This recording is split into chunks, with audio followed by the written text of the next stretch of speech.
right, let's see what we can do here. Find the mean, variance, and standard deviation of a discrete probability distribution. Now, you can do this the hard way or you can do it the easy way. The hard way would be to grind out these formulas. Let's see. The mean would be the sum of each x times its corresponding probability. That one's not terrible. But the variance would be, you got to take that mean you just found, subtract each one from each x value, square them, multiply it times the probability, then add them up. And then of course, if you want to find the standard deviation, it is the square root of all that. So that's the hard way. Let's do it the easy way.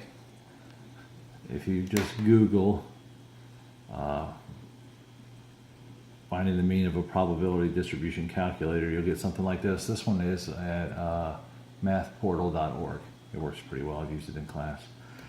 And you just fill in your grid here. 1, 2, 3.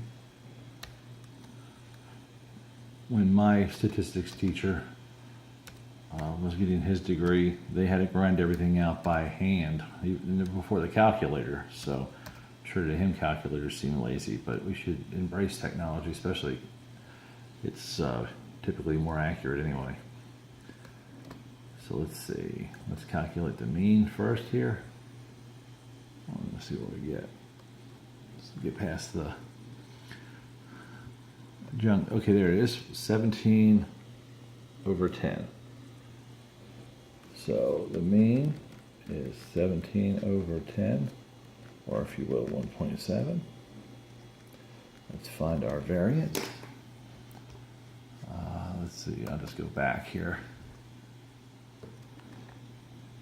And I'll switch this to finding variance. Let's see what she gives us.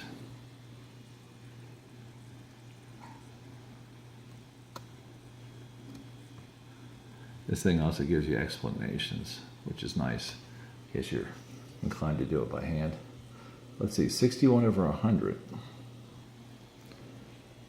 61 over 100, 0.61. And finally, sigma, we could just take the square root of 0.61. Or since I've got this open, I will just switch this to standard deviation, calculate it.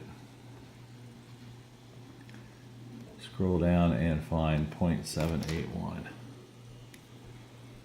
So finally we get 0.781. So that is our mean, variance, standard deviation, that probability distribution.